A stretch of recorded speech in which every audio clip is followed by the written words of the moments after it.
Online parcel স্ক্যামের কথা শুনেছেন? ধরুন আপনার প্রিয় বন্ধুর নতুন জুতোটা আপনার খুব মনে ধরল এবং আপনিও ঠিক করলেন ফ্লিপকার্ট, অ্যামাজন, মন্ত্রা, নাইকা এমন কোনো ই কমার্স কোম্পানি থেকে জুতোটা অর্ডার করবেন। ব্যাস, যেমন ভাবনা তেমন কাজ। অর্ডার করা কমপ্লিট, অতএব ট্র্যাকিং ডিটেলস চেক করে শখের জুতো জোড়ার জন্য অপেক্ষা করতে থাকা। তারপর একদিন একটি অচেনা নম্বর থেকে আপনার কাছে এসে গেল একটি ফোন। আপনি ভেবে বসলেন জুতো জোড়া পায়ে গলাতে আর বুঝি বেশি দেরি নেই।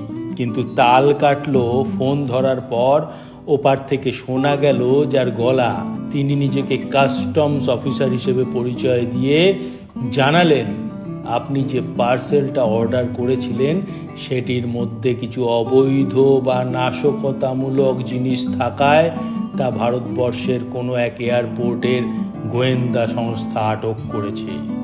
এরপর সেই মুখোশধারীরা আপনাকে সেই বিপদ থেকে রক্ষা করার অজুহাতে ডিজিটাল অ্যারেস্ট করে আপনার গোপনীয় তথ্য জানতে চাইবে।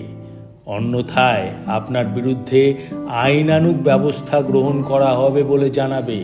কিন্তু আপনি তাদের ফাঁদে পা দিয়ে গোপন তথ্য যেমন ব্যাংক বা আইডেন্টিটি ডিটেলস দিয়ে ফেললেই আপনিও অনলাইন পার্সেল স্ক্যামের শিকার হয়ে গেলেন। এখন মনে রাখতে হবে এমন পরিস্থিতির মধ্যে পড়লে আমাদের করণীয় কি। যেহেতু আপনি কোনো ভুল করেননি, তাই অচেনা বা অপ্রয়োজনীয় কল বা মেসেজে রেসপন্ড করবেন না।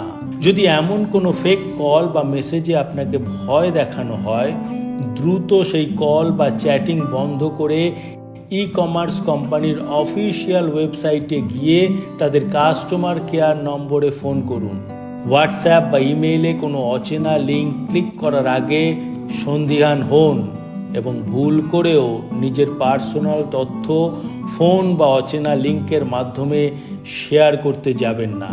অনলাইন কেনাকাটার এই বর্তমান যুগে পার্সেল স্ক্যাম একটি বড় বিপদ হয়ে দাঁড়িয়েছে, যেখানে প্রতারকরা নয়া নয়া ফন্দি এঁটে মানুষকে ঠকাচ্ছে। নিজে সতর্ক থেকে এবং ব্যক্তিগত তথ্য গোপন রেখে এই অনলাইন পার্সেল স্ক্যাম রুখে দেওয়া সম্ভব।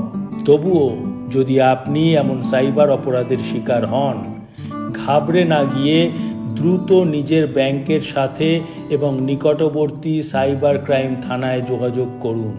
পাশাপাশি 1930 নাম্বারে কল করে বা ন্যাশনাল সাইবার ক্রাইম রিপোর্টিং পোর্টালে গিয়ে ঘটে যাওয়া অপরাধের বিরুদ্ধে